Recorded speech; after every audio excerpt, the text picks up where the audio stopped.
Kids Learning Club.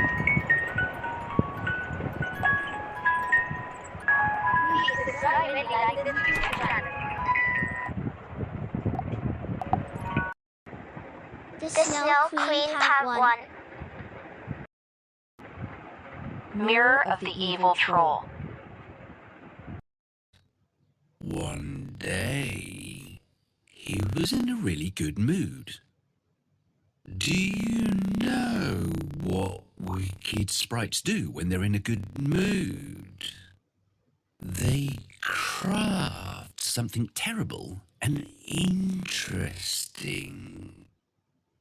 This sprite thought it would be a good idea to make a mirror.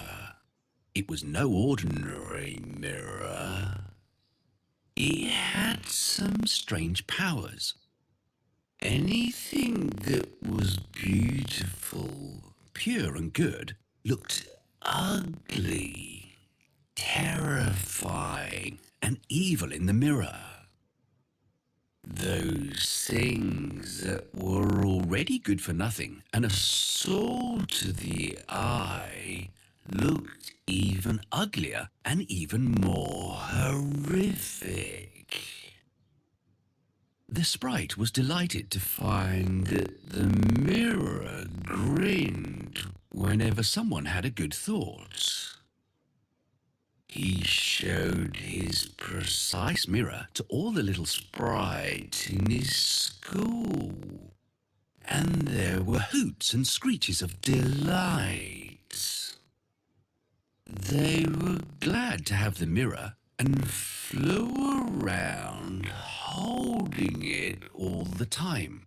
They looked at the people through it, and eventually there wasn't a single person who didn't look ugly or distorted.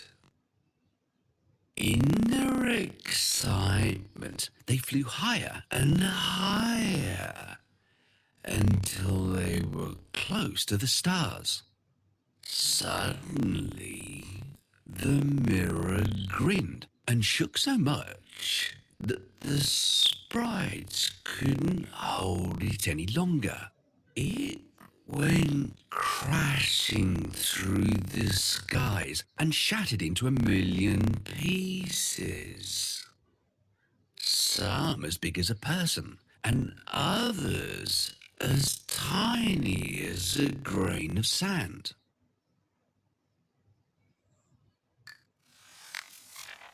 It was only after it broke that the mirror worked even more evil than ever before. Anybody who got a grain of the shattered mirror in their eye saw the world as a bleak and ugly place. Some people got a splinter in their heart.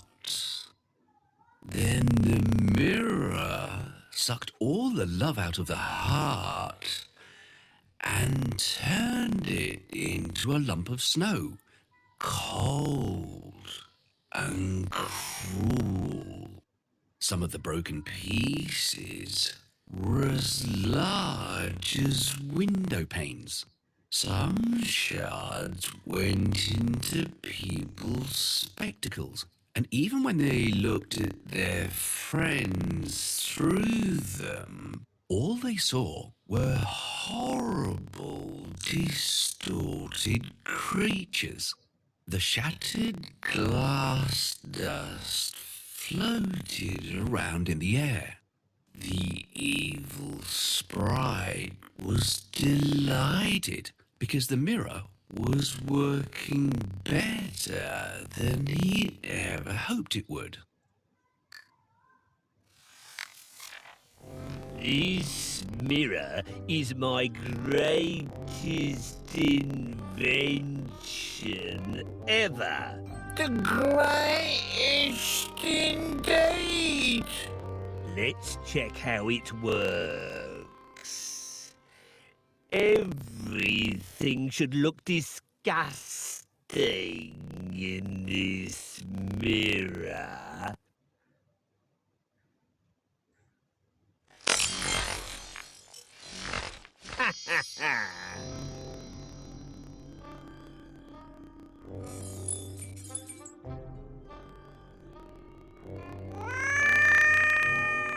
Just look at this. It's so ugly.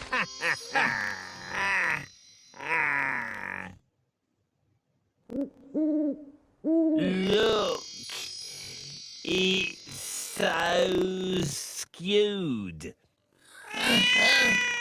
Our teacher's a genius. Excellent. This mirror works very well. And now, my little troll.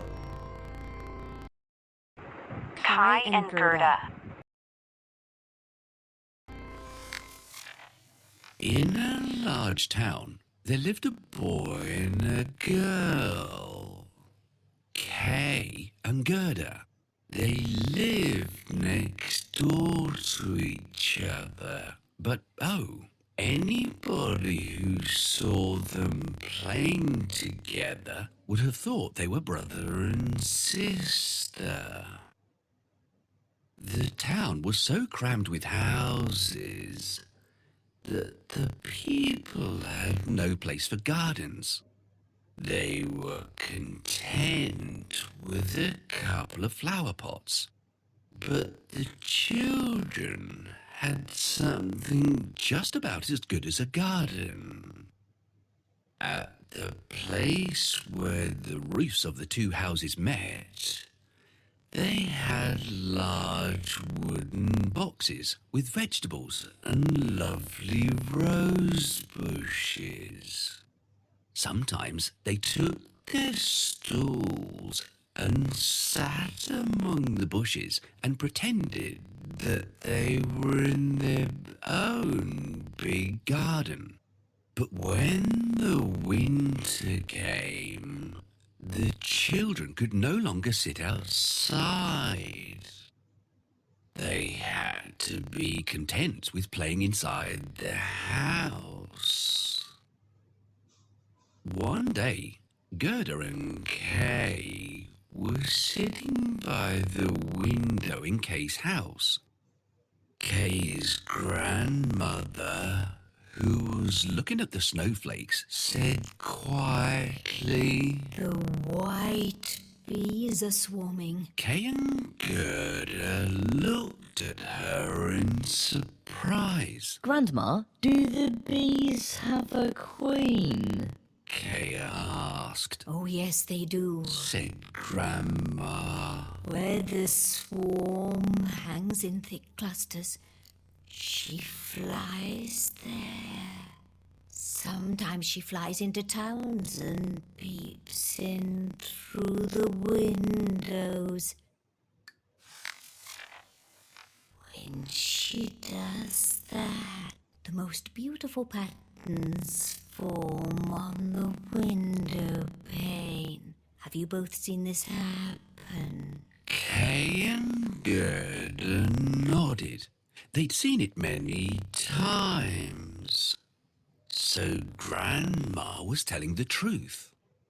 That evening, when Kay was sitting by the window alone, he saw something remarkable.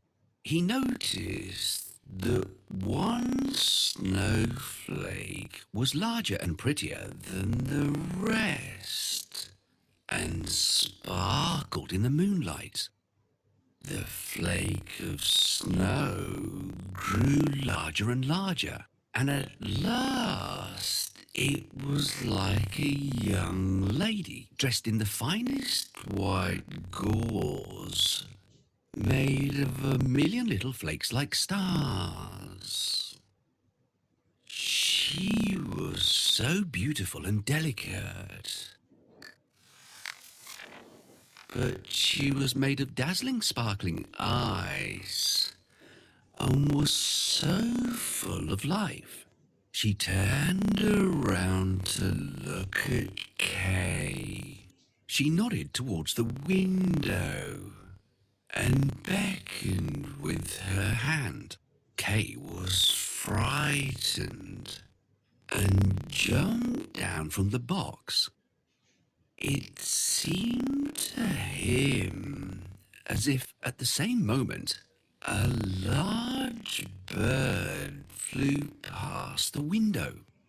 The next day was very different. There was snowfall at first, but afterwards the sun shone brightly. Kay and Gerda cheered up because green leaves were sprouting on the trees, the birds were singing, and the windows were thrown wide open.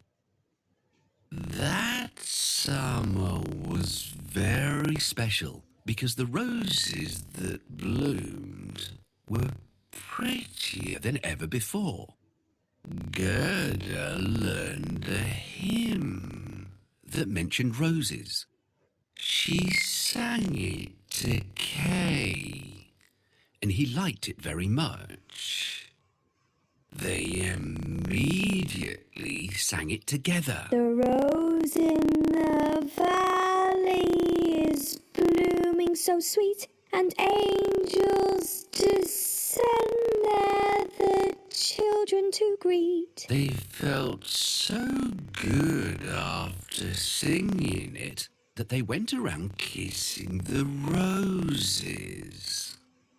They enjoyed that summer thoroughly, and their memories were full of fresh rose bushes, warm sunshine, and laughter. Kay, we haven't taken care of the flowers for quite some time now. Yes, we have to clean it up. Can you help us with the cleaning? First, let's pull out all these weeds.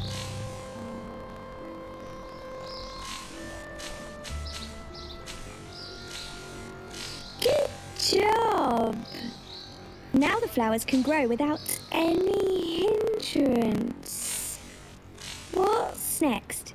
I think we have to cut down all the dried branches and leaves. We need hedge clippers for this job. If the branches grow longer than they are now, they will look untidy. We should trim them down.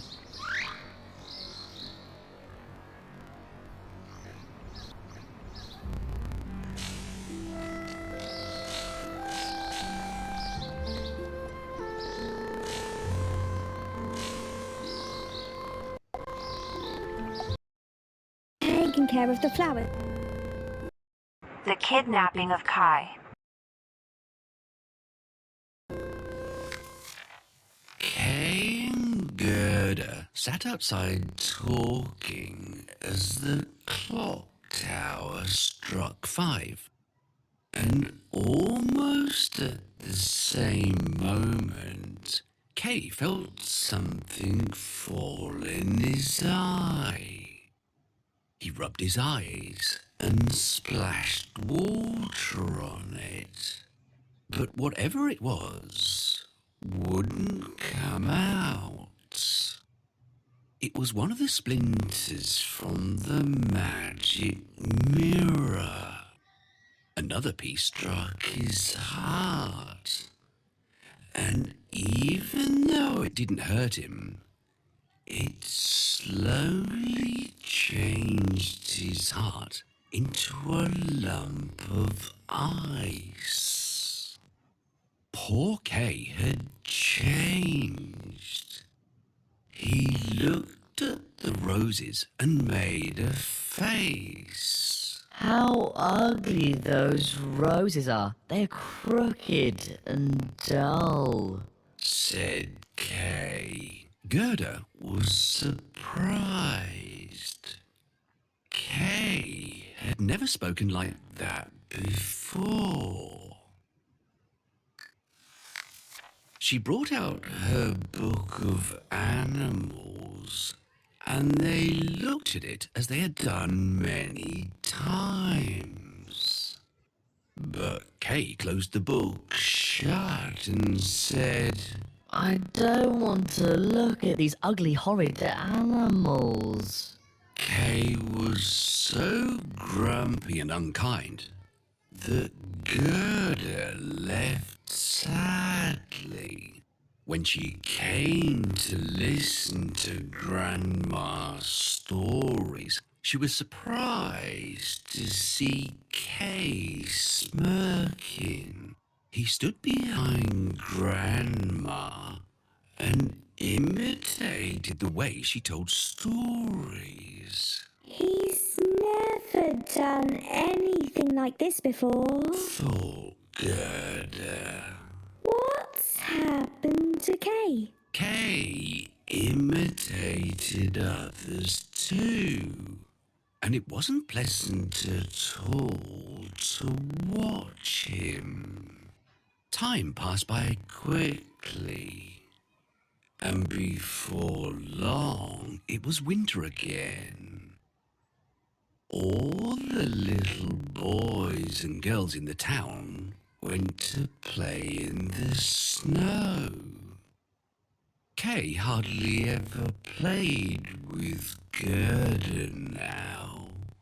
One day, he took his sled and went to play with the other boys. The boldest boys often tied their sleds onto a carriage or cart and took a great ride. Kay was feeling very bold that day. When he found a pure white sled passing by, he decided that he would tie his sled onto it. Inside the carriage was a woman wrapped in white fur, and she wore a matching white fur cap. The sled rushed through the snowy slopes, and Kay found it very enjoyable at first. But when it picked up speed and crossed the town, Kay was very frightened.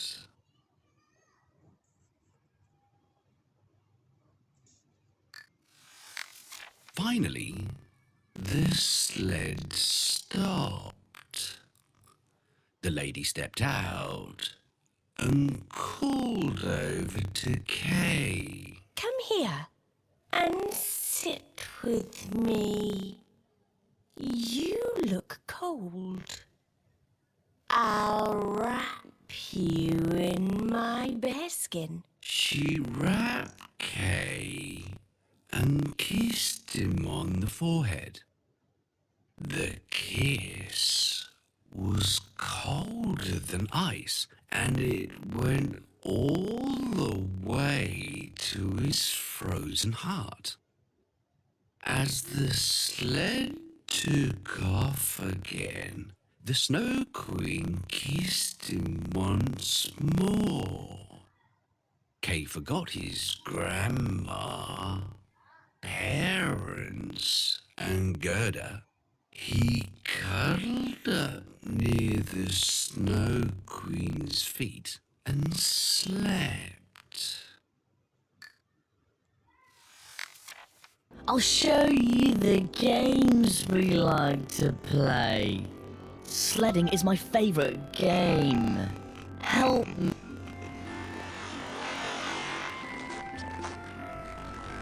Good job. That's enough. I'm bored of sledding. Let's make a snowman.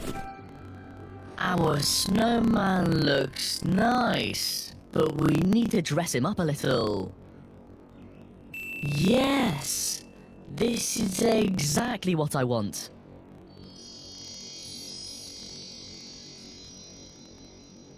Wow! Garden of Endless Spring. Did you ever wonder what happened to Gerda after Kay went missing. Gerda waited and waited by the gate, but Kay did not come back. In the evening, she went to see the boys playing on their sleds. Did you see Kay? She asked. Oh, yes. He tied his sled onto a big white sled and left the town, Said one of the boys. Gerda was very sad. She waited and waited for Kay right through until spring. I wonder where Kay is. I hope he's safe. She thought one day. Don't worry. He's safe. The warm sunshine spoke softly. But Kay has gone forever. She wept. No, that's not true. The swallow sang. Somehow, Gerda felt better after that. She wondered what she ought to do. She went home and put on her favourite red shoes. She went to the river and spoke sadly to it. River, did you take my beloved Kay with you? Please take these shoes and give him back. She pleaded. She threw the shoes, but they were washed back onto the riverbank, I think I'll throw them farther. thought Gerda. Suddenly, she saw a boat lying among the rushes. She got into it, and from the boat she threw her shoes as far as she could. The boat rocked and began to drift away from the shore. Gerda was scared, but she held on tight to the boat. I never thought it would be so frightening to travel on a boat all by myself. She thought. She drifted towards a cherry orchard with a little cottage right in the middle of it. Standing outside the cottage was an old woman with a crooked stick in her hand. Help! Save me! Gerda cried out. The woman looked up sharply, and before long, she came rushing towards the stream and gently lifted Gerda off the boat. Where were you going all by yourself in that boat? Asked the woman. Gerda told her about Kay and asked the woman if she had seen him, but she shook her head. The woman liked Gerda very much, and she'd always wanted a daughter like that. She knew a bit of witchcraft, though she was a nice and harmless woman. All she wanted was to have Gerda live with her. I'm sure the rose bushes in my garden will remind this little girl of her home and her friends. Thought the woman. I'll use a bit of magic to hide them. She waved her crooked stick over the rose bushes, and they sunk into the ground. Then she softly combed Gerda's long hair and said, You shall live here, little girl, and we'll get along wonderfully. It was almost as if Gerda was under some sort of spell. She stayed with the woman for a long time. They lived very happily. But one day she noticed a rose in the woman's bonnet. The woman had forgotten to hide it. She went into the flower garden and searched everywhere for another rose. But she couldn't find one anywhere. Slowly, Gerda sat down on the ground. Oh, not a single rose can I see here. Gerda cried out. The hot tears from her eyes splashed on the earth, and immediately all the rose bushes pushed their way out of the ground. The moment she set eyes on the roses, all her memories of Kay came rushing back.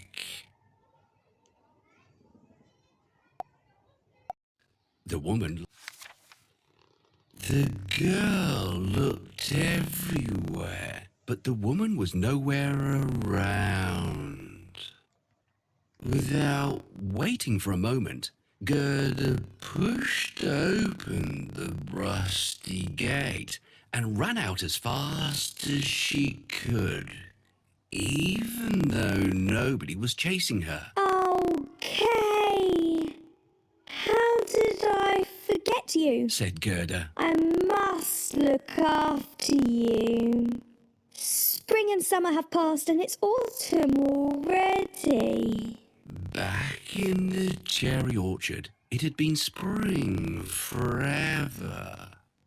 But outside, the leaves had turned yellow, and autumn was fast approaching.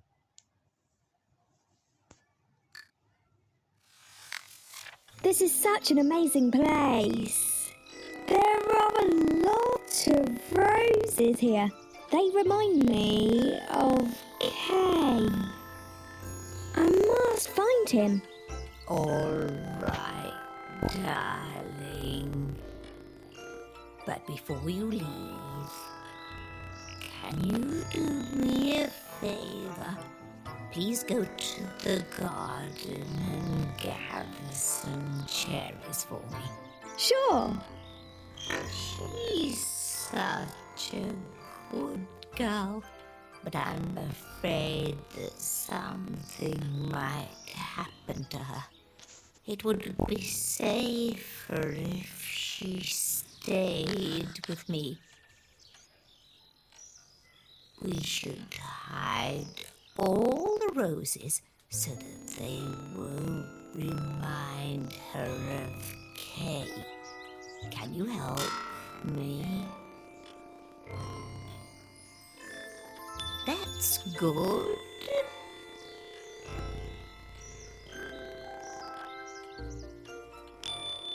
Yes. Good job. I've gathered all the cherries in your garden. I have to leave now. All right, my dear. Will you allow me to comb your hair before you go?